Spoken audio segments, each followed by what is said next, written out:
To బీజేటీవీ. ముందుగా headlines చూద్దాం. వికసిత్ భారత్ లక్ష్యంపై కేంద్ర మంత్రులకు మోదీ సూచనలు. ప్రభుత్వ పనుల్లో జాప్యాలు ఉండకూడదని ప్రధాని స్పష్టీకరణ. ప్రపంచ పరిస్థితులు భారత్కు అవకాశమన్న ప్రధాని మోదీ పరిపాలనా సంస్కరణలను వేగవంతం చేయాలని కేంద్రానికి సూచన. ఫ్యూచర్ సిటీపై హరీష్ అపోహలు సరికాదన్న ఎన్ఎం. తెలంగాణ భవిష్యత్తు కోసం ప్రాజెక్టు తీసుకొచ్చామన్న విప్. బీఆర్ఎస్ ప్రజల్లో భయాలు సృష్టిస్తోందన్న ఆరోపణలు. ఉద్యోగాల కోసం ప్రభుత్వం ముందుకు వెళ్తోందన్న ఎన్ఎం.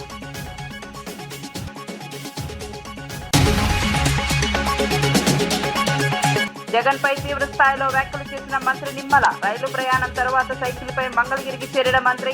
అమరావతి అభివృద్ధి చూసి జగన్ భయపడుతున్నారన్న నిమ్మల. వచ్చే ఎన్నికల్లో జగన్ కు షాక్ తప్పదన్న మంత్రి వ్యాఖ్యలు. నకిలీ పాస్టర్ అభినయ్ పై తీవ్ర స్థాయిలో మండిపడ్డ కేఏ పాల్. అభినయ్ డ్రామాలపై పోలీసులకు ఫిర్యాదు చేశానన్న పాల్. మత విద్వేషాలు రెచ్చగొడుతున్నారంటూ తీవ్ర ఆరోపణలు. చట్టం ముందు అందరూ సమానమన్న ప్రజాశాంతి పార్టీ అధినేత. సోషల్ మీడియా వేధింపులపై పోలీసులను ఆశ్రయించిన విష్ణుప్రియ. అసత్య పోస్టులపై ఫిర్యాదు చేసిన నటి యాంకర్ విష్ణుప్రియ. ప్రతిష్ఠ దెబ్బతీసే దుష్ప్రచారంపై చర్యలు కోరిన యాంకర్. సోషల్ మీడియా అకౌంట్లపై దర్యాప్తు ప్రారంభించిన పోలీసులు. ఇక వార్త వివరాల్లోకి వెళ్తే బీఆర్ఎస్ నేత ఆర్ఎస్ ప్రవీణ్ కుమార్ సీఎం రేవంత్ రెడ్డి బండి సంజయ్పై తీవ్ర స్థాయిలో విమర్శలు చేశారు. ఒక మైనర్ బాలికపై ఘోర ఘటన జరిగితే ఫిర్యాదు తీసుకోవడానికి కూడా నిరాకరించారని మండిపడ్డారు. పోక్సో నిందితుడిని అరెస్ట్ చేయాల్సింది పోయి 9 రోజుల పాటు రాజమర్యాదలు చేశారని ఆరోపించారు. రేవంత్ రెడ్డి బండి సంజయ్ ఇద్దరూ కలిసి కేసును పక్కదారి పట్టించే ప్రయత్నం చేస్తున్నారని విమర్శించారు. హైకోర్టు బెయిల్ నిరాకరించడంతో చివరకు నిందితుడు లొంగిపోవాల్సి వచ్చిందన్నారు. ఇప్పుడు అరెస్ట్ డ్రామాలను ప్రజలు నమ్మరని అన్నారు. కాంగ్రెస్ ప్రభుత్వానికి ప్రజలు త్వరలోనే గుణపాఠం చెబుతారని హెచ్చరించారు. ఏ శిక్షకైనా మేము సిద్ధం ముఖ్యమంత్రి గారని నేను విజ్ఞప్తి చేస్తా ఉన్నాను. దయచేసి భేషజానికి పోకండి. అనవసరంగా ఏదో డైలాగులతో పెద్ద పెద్ద మాటలతో. ఇంకా ఎలక్షన్లు చాలా దూరం ఉన్నాయి. ఇంకా 2.5 ఏళ్ళు ఉంది. ఇప్పటి నుంచే ఎందుకు ప్రతిదానికి రాజకీయం?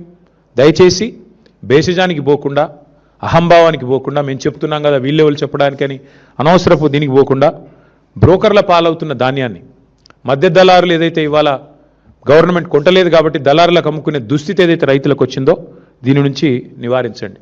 సోషల్ మీడియాలో వేధింపులు పెరుగుతున్న నేపథ్యంలో ప్రముఖ నటి యాంకర్ విష్ణుప్రియ పోలీసులను ఆశ్రయించారు. గత కొన్ని రోజులుగా తనపై అసభ్యకర పోస్టులు, అభ్యంతకర వ్యాఖ్యలు వస్తున్నాయని ఆరోపించారు.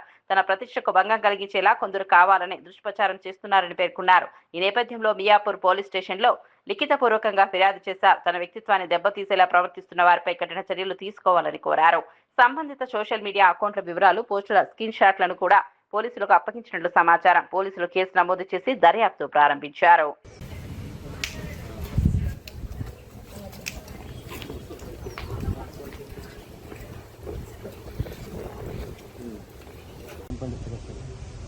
అది యాక్చువల్లీ కంప్లైంట్ ఎప్పుడో యాక్షన్ తీసుకోవాలి. బట్ చాలా రోజులు వెయిట్ చేసి చాలా నిందల తర్వాత చాలా negative, bad publicity, wrong information, అది కరెక్ట్ ఇన్ఫర్మేషన్ లాగా రాంగ్ ఇన్ఫర్మేషన్ ఆడియన్స్కి ప్రొజెక్ట్ చేస్తున్నందుకు కొన్ని సోషల్ మీడియా ప్లాట్ఫామ్స్లో అలా రాంగ్గా చేస్తున్న వాళ్ళ మీద ఈ కంప్లైంట్.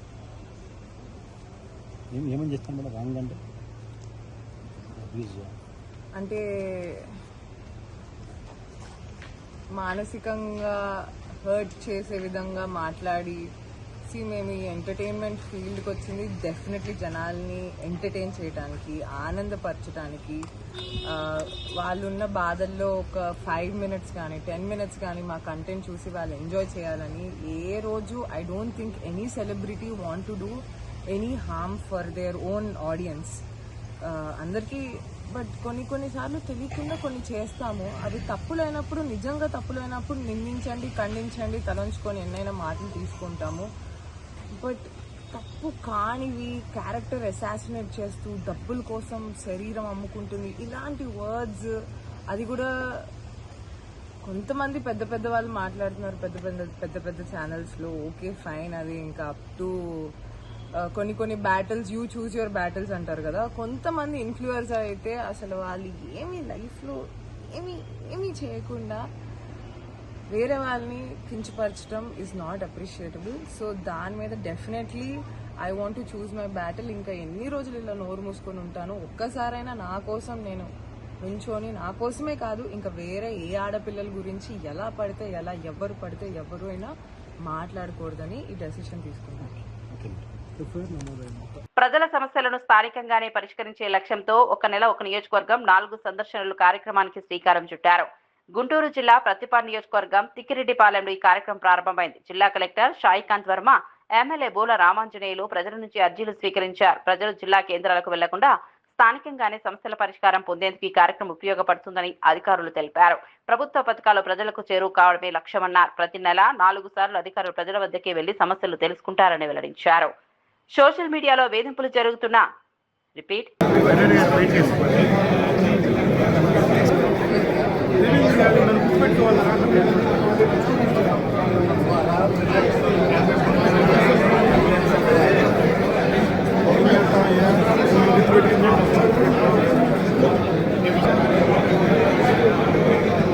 రామాంజనేయులు గారు, అదేవిధంగా ఇక్కడికి విచ్చేసిన జిల్లా అధికారులు, ఈ ప్రతిపాడు నియోజకవర్గం నుంచి వచ్చిన ప్రజలు, మీడియా మిత్రులు అందరికీ కూడా నమస్కారం అండి. అయితే సాధారణంగా అధికారులు మేము రూల్స్ అవి చూపించుకొని మనము ఒక ఇబ్బంది నుంచి బయటపడే మార్గం వెతుకుతాం. అయితే ఇక్కడ మన ఎమ్మెల్యే గారు ఆల్రెడీ అధికారి హోదాలో ఇదే జిల్లాకి కలెక్టర్గా చేసి రావడం వల్ల ఆయన ప్రిపరేషన్ చూస్తుంటే మాకే భయంగా ఉంది. ఆ లెవెల్లో ప్రిపేర్ అయ్యి వచ్చారు మన ఎమ్మెల్యే గారు. But I think jokes apart, ఈరోజు అంటే అందరికీ కూడా మన గవర్నీల ఎమ్మెల్యే గారు చెప్పినట్టు ఈ కార్యక్రమం ప్రతి నియోజకవర్గం 4 వారాలు అనేటువంటి ఒక ప్రోగ్రాం ఎక్కడ మొదలైందంటే మొన్న ఈ నెల మొదట్లో జిల్లా కలెక్టర్స్ కాన్ఫరెన్స్ జరిగిందండి.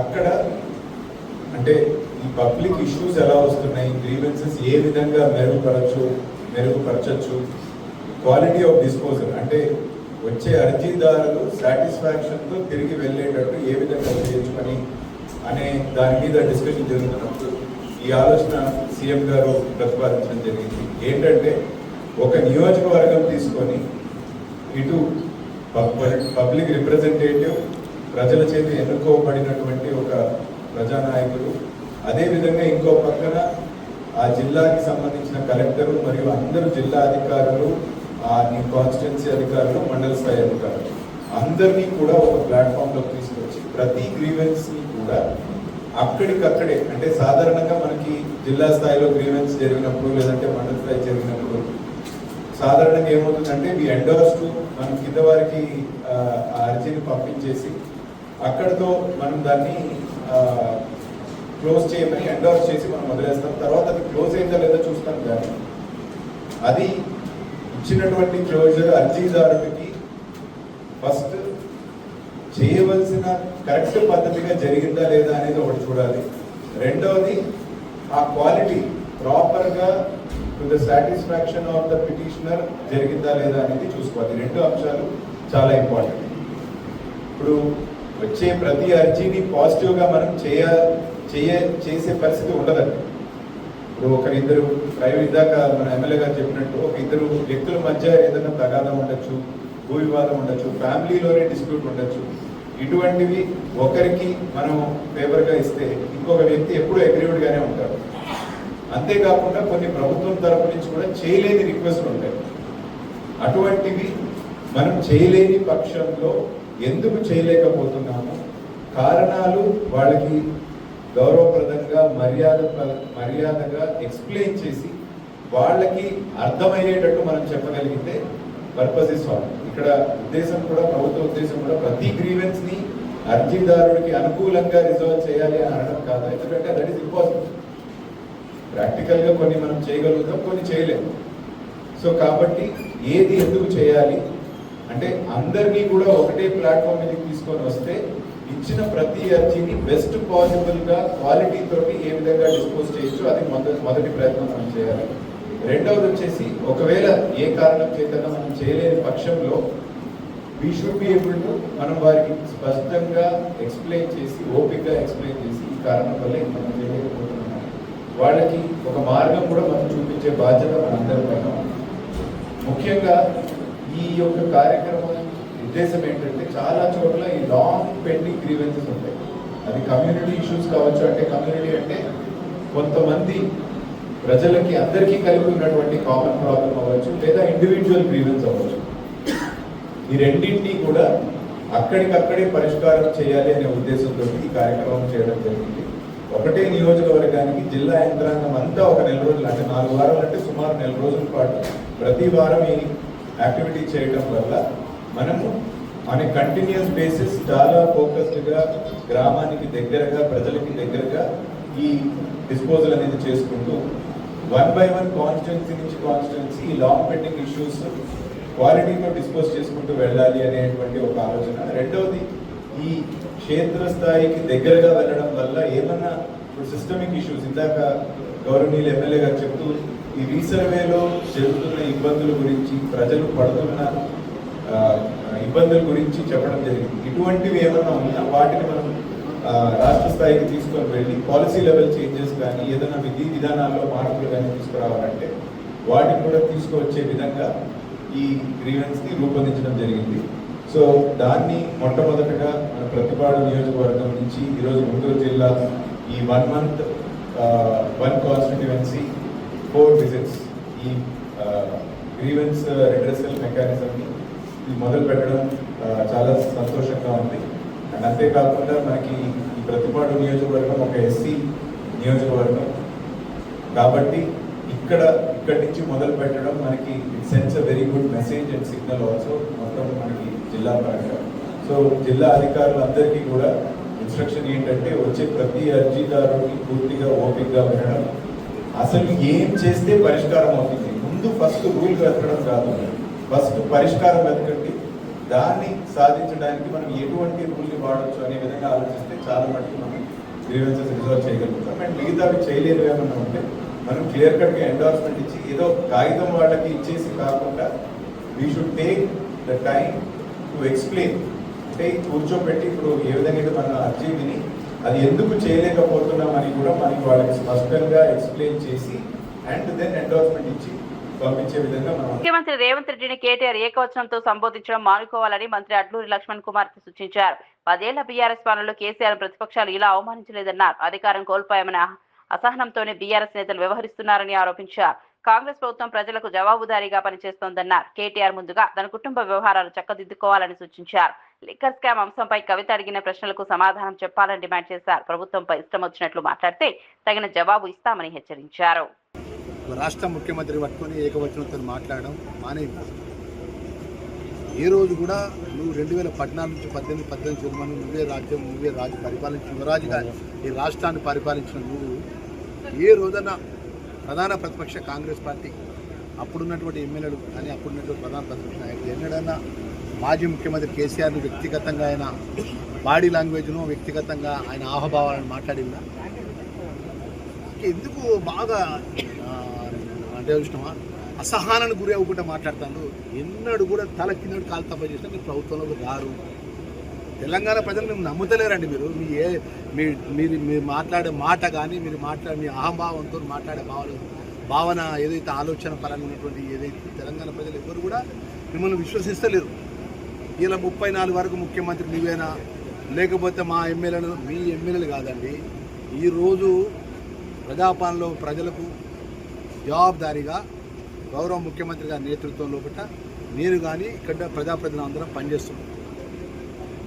ఈరోజు నువ్వు నోరున్నది కదా, నువ్వు అసెంబ్లీ రద్దు చేస్తావా లేకపోతే 34 వరకు నువ్వు ఉంటావా అని కాదు, 100% చెప్తున్నా. జిల్లా మంత్రిగా చెప్తున్నా, గౌరవ ముఖ్యమంత్రి రేవంత్ రెడ్డి గారి నేతృత్వంలో రేపు రాబోయే 29 ఎలక్షన్స్లో తిరిగి రెండోసారికి రాష్ట్రంలో కాంగ్రెస్ పార్టీ విజయ పతాకం ఎగిరేస్తుంది. తెలంగాణ ప్రజల యొక్క ఆశీర్వాదం, మహిళా సోదరుల ఆశీర్వాదం, అన్ని వర్గాల ప్రజల యొక్క ఆశీర్వాదం, దయ గౌరవ ముఖ్యమంత్రిపై, గౌరవ రాష్ట్ర ప్రభుత్వంపై ఉంటుందన్న విషయాన్ని సవినయంగా మనవి చేస్తున్నాం.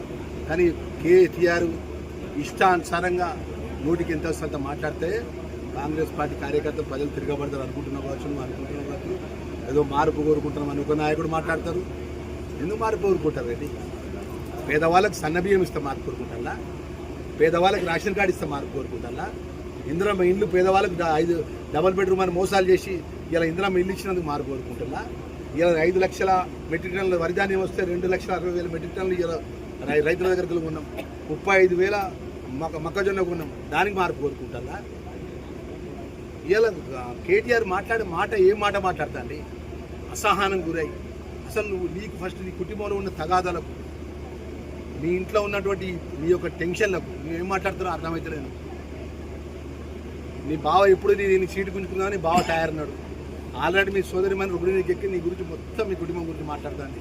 ఆ పెద్ద మనిషికి ఏమో నిద్ర పడతలేదు, ఫామ్ హౌస్గా పరిమితమయ్యాడు. ఇలాంటి పరిస్థితులు నీ ఇంట్లో ఉన్నటువంటి నీ సమస్యలు పరిష్కారం చేసుకొని, నీ పార్టీ వ్యవహార పరిష్కారం చేసుకొని అప్పుడు ప్రధాన ప్రతిపక్షంగా ప్రజల పక్షాన్ని ఉంటే నువ్వు మాట్లాడితే నేను నమ్ముతాను. ఇక ముఖ్యమంత్రి గారితో మాట్లాడితే నీకు గొప్ప అయితే అంటే ఏ రోజు కూడా చెప్తున్నా కదా, నేను ఒక సామాన్యమైన వ్యక్తి రాష్ట్ర మంత్రిగా చెప్తున్నా కదా కేటీఆర్ గారు. ప్రజల్ని మేము విశ్వసిస్తలేరు. విశ్వసిస్తే నీ పరిస్థితి ఈ విధంగా ఉండేది. ఇవాళ నువ్వు ఏం మాట్లాడు 34 వరకు గత రాబోయే 20 సంవత్సరాలు ఈ రాష్ట్రంలో కాంగ్రెస్ పార్టీ అధికారంలో ప్రజల దయతో ఉంటుంది, ప్రజల ఆశీర్వాదంతో ఉంటుంది. గౌరవ ముఖ్యమంత్రి రేవంత్ రెడ్డి గారి నేతృత్వంలో 100% ఈ రాష్ట్రంలో ఉంటుందని నిమిషాన్ని సవినయంగా నేను బల్లా గుర్తు చెప్తున్నాను. నోరు దగ్గర పెట్టుకో. నువ్వు అనుకుంటున్నావు కావచ్చు నోరు ఏది పడితే అదే మాట్లాడితే లక్షలాది మంది కాంగ్రెస్ పార్టీ కార్యకర్తలను ప్రజలను నువ్వు ఏది పడితే అది రాజ్యాంగబద్ధంగా అంబేద్కర్ గారు ఇచ్చినటువంటి ఒక ఫ్యూచర్ సిటీ ప్రాజెక్టుపై హరీష్ రావు చేస్తున్న వ్యాఖ్యలను ప్రభుత్వ విప్ ఎన్ఎం శ్రీనివాస్ రెడ్డి తప్పుపట్టారు. తెలంగాణ భవిష్యత్తును దృష్టిలో పెట్టుకుని సీఎం రేవంత్ రెడ్డి ప్రాజెక్టును తీసుకొస్తుంటే విదేశాల నుంచి అపోహలు సృష్టించడం సరికాదన్నారు. యువతకు ఉద్యోగాలు, స్కిల్ డెవలప్మెంట్ అవకాశాలు కల్పించే లక్ష్యంతో ప్రభుత్వం ముందుకు వెళ్తోందని తెలిపారు. బీఆర్ఎస్ ఈ ప్రాజెక్టును అడ్డుకునే ప్రయత్నం చేస్తోందని ఆరోపించారు. ప్రజల్లో అనవసర భయాలు సృష్టించడం రాజకీయ ప్రయోజనాల కోసమే అన్నారు. రాష్ట్ర అభివృద్ధి కోసం అందరూ సహకరించాలని కోరారు.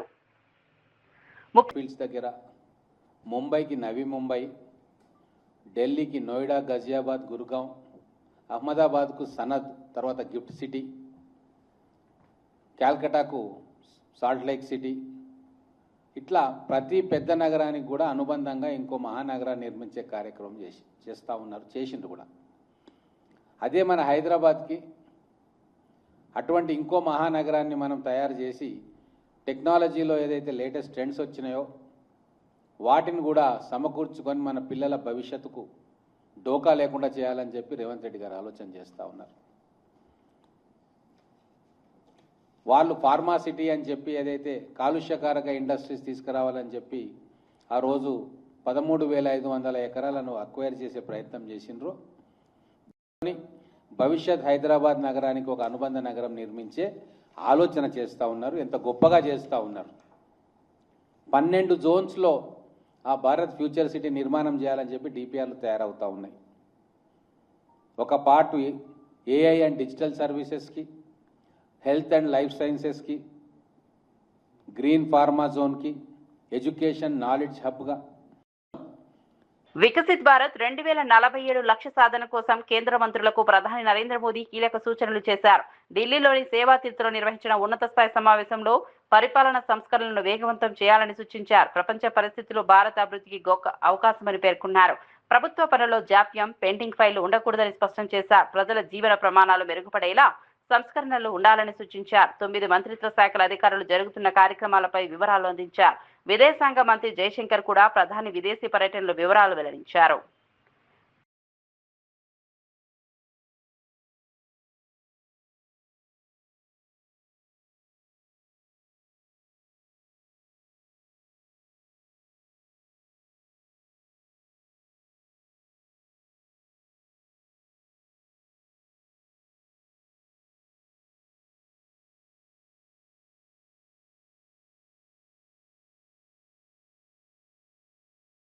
తిరుపతి అర్బన్ డెవలప్మెంట్ అథారిటీ పరిధిలో గత ఏడాదిలో పలు అభివృద్ధి కార్యక్రమాలు చేపట్టినట్లు రుడా చైర్మన్ దివాకర్ రెడ్డి తెలిపారు. బాధ్యతలు చేపట్టిన వెంటనే అనధికార లేఅవుట్ల నియంత్రణపై దృష్టి పెట్టామని చెప్పారు.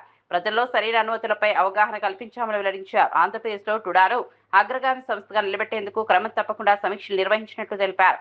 6 నియోజకవర్గాల్లో 71 అభివృద్ధి పనులు అనుమతులు ఇచ్చామని చెప్పారు. అవిలాల చెరువు పునరుద్ధరణకు 8 కోట్ల రూపాయలు కేటాయించినట్లు తెలిపారు. సెట్టిపల్లి భూ వివాద పరిష్కారం కూడా కీలక విజయమని పేర్కొన్నారు. 65 రోజులు నన్ను వచ్చి కలిసి వచ్చిన వాళ్ళకందరికి కూడా మాక్సిమం 70 to 80% ఆఫ్ పీపుల్ కూడా నేను వాళ్ళకి న్యాయం చేసి పంపించాను. వాళ్ళందరూ కూడా హ్యాపీగా, సంతోషంగా ఈ రోజు వాళ్ళు నాపై నమ్మకంతో ఉన్నారు. ఈ రోజు టుడా ఆఫీస్ చరిత్రలోనే ఒక సంవత్సరంలో సుమారుగా LRS ఫైల్స్ 8 ఫైల్స్ వస్తే 3,050 ఫైల్స్ ఫాస్ట్గా ఎల్ఆర్ఎస్ క్లియర్ చేసిన ఘనత టుడాది ఈరోజు ఆంధ్ర రాష్ట్రంలోనే మేజర్ సైట్ ఫస్ట్ సెట్టిపల్లి, ఎవరు చేయనంత విధంగా సెట్టిపల్లి ల్యాండ్ని ఈరోజు టుడా చరిత్రలో దాన్ని క్లియర్ చేశాం.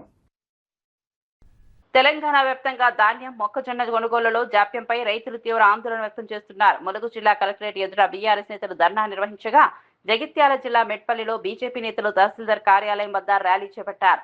లారీల కొలత కారణంగా ధాన్యాన్ని రైస్ మిల్లులకు తరలించడంతో జాప్యం జరుగుతోందని రైతులు ఆరోపిస్తున్నారు. తారా పేరిట మిల్లర్లు దోపిడీ చేస్తున్నారని మండిపడుతున్నారు. కొనుగోలు ప్రక్రియలో ఆలస్యం కారణంగా రైతులు తీవ్ర ఇబ్బందులు ఎదుర్కొంటున్నారని చెబుతున్నారు. సమస్యలను వెంటనే పరిష్కరించాలని డిమాండ్ చేస్తున్నారు. మొక్కజొన్న రోడ్ల మీద ఉన్నాయి. 99 రోజుల ప్రజాపాలన రైతులు లేరా? ఒక్క రోజన్నా ఏ రైతు దగ్గరకైనా, ఏ కాంటా దగ్గరకైనా పోయిరా? ఏ ఒక్క మక్క రైతునైనా అడిగిరా? లేకపోతే వడ్ల రైతునైనా అడిగిరా? రోడ్ల మీద ఆరబోసుకొని ఉన్న రైతులు ఈరోజు వర్షం పడితే ఎట్లనో అని బిక్కు అని రోడ్ల మీద పంట మీద పడుకొని ఉన్నారు. ఇవాళ లారీలుంటే సంచులుండవు, సంచులుంటే లారీలు ఉండవు. ఇవి రెండు ఉంటే అలా తరుగు, ఎక్కువ మొత్తంలో తరుగు. ఒక బ్యాగ్కి దాదాపు 2 నుంచి 3 కిలోల తరుగు ఇస్తూ ఉన్నారు. ఒక ట్రాక్టర్లో దాదాపు 25 కేజీల యొక్క తరుగు ఇస్తూ ఉన్నారు. జగన్ పాలనలో రాష్ట్రాన్ని పూర్తిగా భ్రష్టు పట్టించారని టీడీపీ రాష్ట్ర అధ్యక్షుడు అచ్చెన్నాయుడు తీవ్ర విమర్శలు చేశారు. గొడ్డలి పార్టీ అధ్యక్షుడు అభివృద్ధి సంక్షేమంపై ఎక్కడా మాట్లాడలేదని ఆరోపించారు. జగన్ అవాస్తవాలతో ప్రజలను తప్పుదారి పట్టిస్తున్నారని మండిపడ్డారు. అబద్దాలపై పుట్టిన పార్టీ వైఎస్ఆర్సీపీ అని వ్యాఖ్యానించారు. ప్రజా సమస్యలు, అభివృద్ధి అంశాలపై చర్చించకుండా రాజకీయ ఆరోపణలకే పరిమితం అవుతున్నారని విమర్శించారు. రాష్ట్ర పురోగతిని అడ్డుకునే ప్రయత్నాలు జరుగుతున్నాయని ఆరోపించారు. ప్రజలు ఇప్పటికే వాస్తవాలు తెలుసుకున్నారని పేర్కొన్నారు. అచ్చెన్నాయుడు చేసిన ఈ వ్యాఖ్యలు చర్చనీయాంశంగా మారాయి. దీనిపై అధికార పార్టీ, ప్రతిపక్ష పార్టీల మధ్య మాటల యుద్ధం కొనసాగుతోంది. ఆంధ్రప్రదేశ్ రాష్ట్రం ఏర్పడిన తర్వాత ఎంతోమంది ప్రభుత్వాలు ఏర్పాటు చేశారు, ఎంతోమంది ముఖ్యమంత్రులు పరిపాలన చేశారు.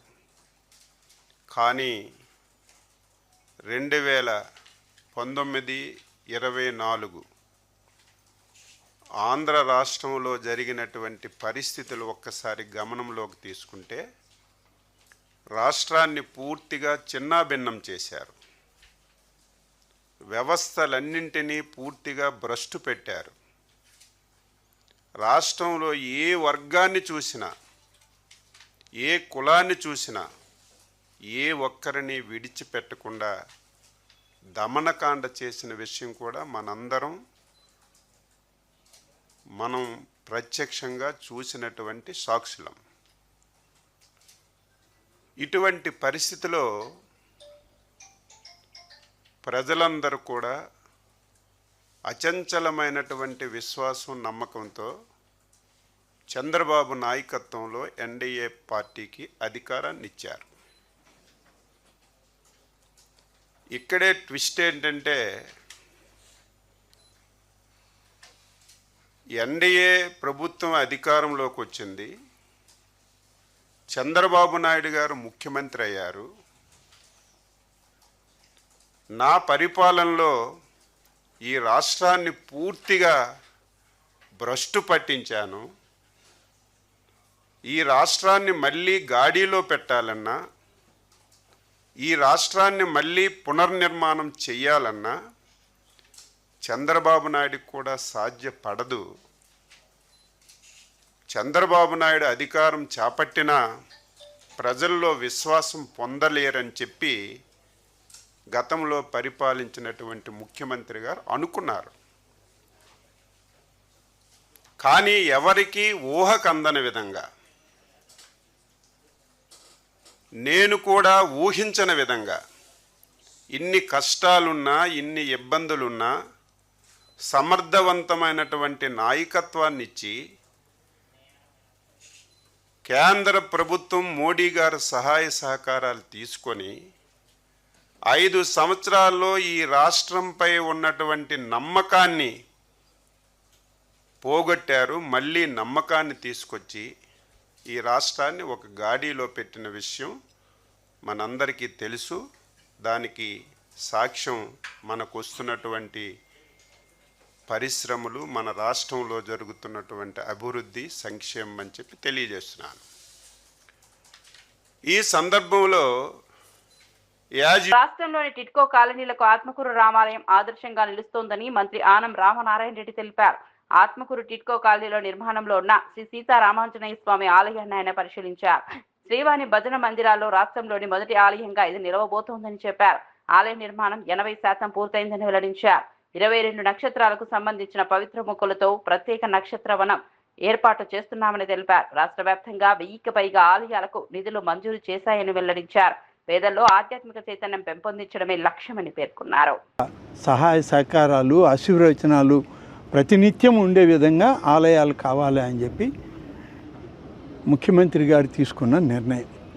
దీనికని ఈ సంవత్సరం మొదలుపెట్టి 5000 ఆలయాలను రాష్ట్రమంతా కూడా నిర్మాణం చేయడానికి 2 సంవత్సరాల్లో ఈ కార్యక్రమం పూర్తి కావాలి అని చెప్పి ముఖ్యమంత్రి గారు ఆదేశాలు ఇచ్చారు.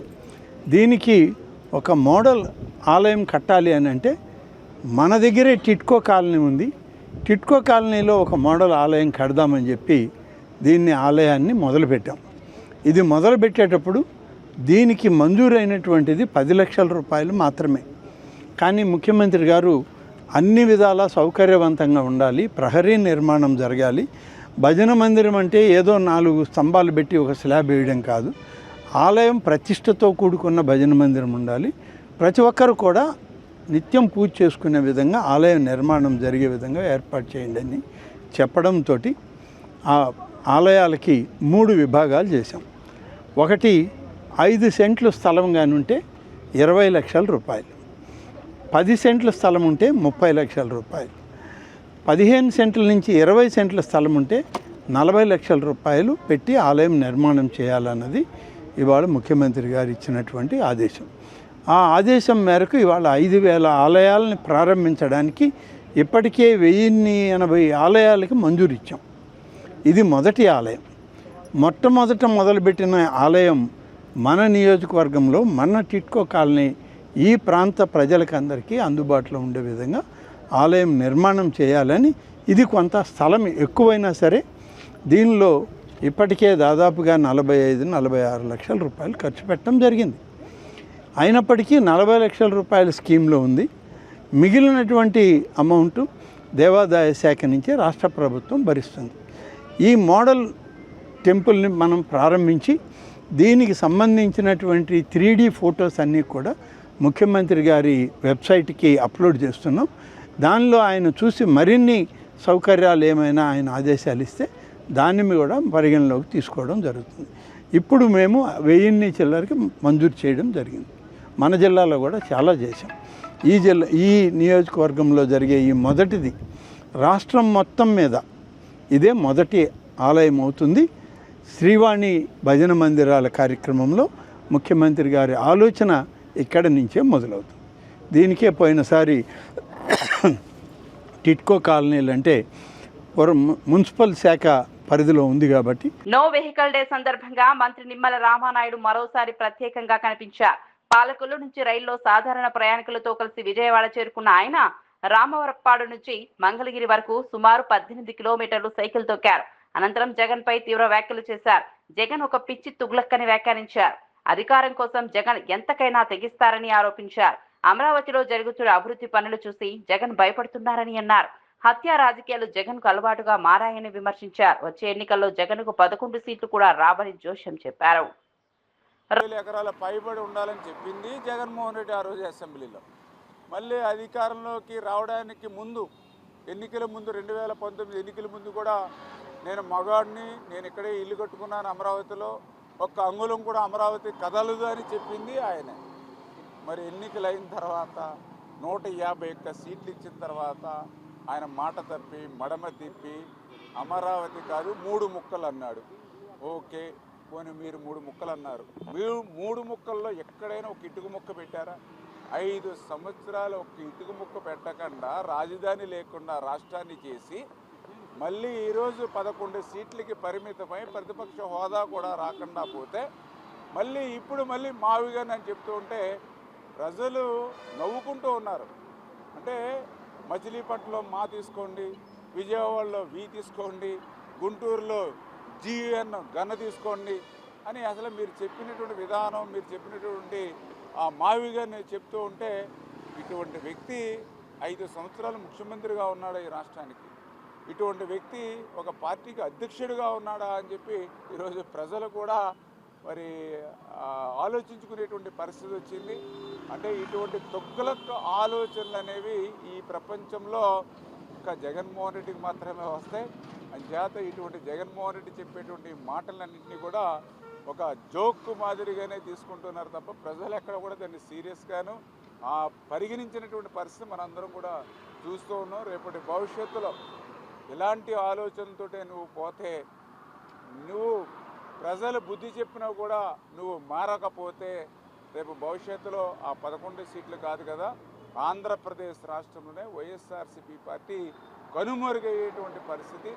ఇప్పటికే నీ పార్టీ విధానాలు చూసి, నీ సిద్ధాంతాలు చూసి ప్రజలు భయపడుతూ ఉన్నారు.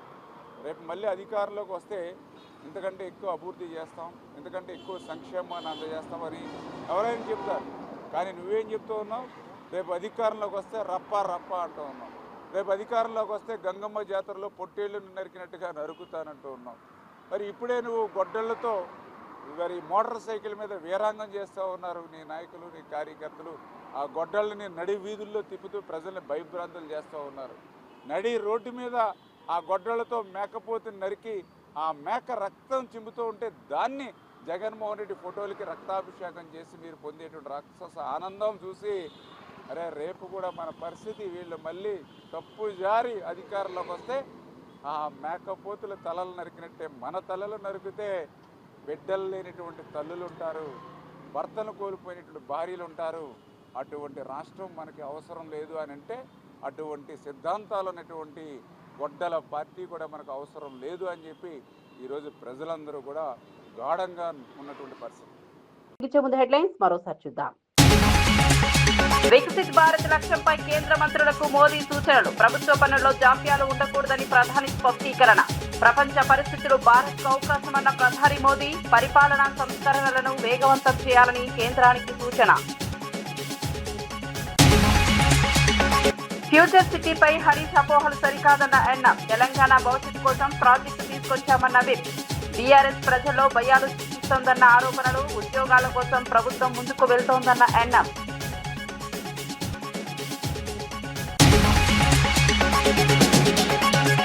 జగన్ పై తీవ్ర స్థాయిలో వ్యాఖ్యలు చేసిన మంత్రి నిమ్మల. రైలు ప్రయాణం తర్వాత సైకిల్పై మంగళగిరికి చేరిన మంత్రి. అమరావతి అభివృద్ధి చూసి జగన్ భయపడుతున్నారన్న నిమ్మల. వచ్చే ఎన్నికల్లో జగన్ కు షాక్ తప్పదన్న మంత్రి వ్యాఖ్యలు. నకిలీ పాస్టర్ అభినయ్ పై తీవ్ర స్థాయిలో మండిపడ్డ కేఏ పాల్. అభినయ్ డ్రామాలపై పోలీసులకు ఫిర్యాదు చేశానన్న పాల్. మత విద్వేషాలు రెచ్చగొడుతున్నారంటూ తీవ్ర ఆరోపణలు. చట్టం ముందు అందరూ సమానమన్న ప్రజాశాంతి పార్టీ అధినేత. సోషల్ మీడియా వేధింపులపై పోలీసులను ఆశ్రయించిన విష్ణుప్రియ. అసత్య పోస్టులపై ఫిర్యాదు చేసిన నటి యాంకర్ విష్ణుప్రియ. ప్రతిష్ట దెబ్బతీసే దుష్ప్రచారంపై చర్యలు కోరిన యాంకర్. సోషల్ మీడియా అకౌంట్లపై దర్యాప్తు ప్రారంభించిన పోలీసులు. మరిన్ని అప్డేట్స్ కోసం చూస్తూనే ఉండండి.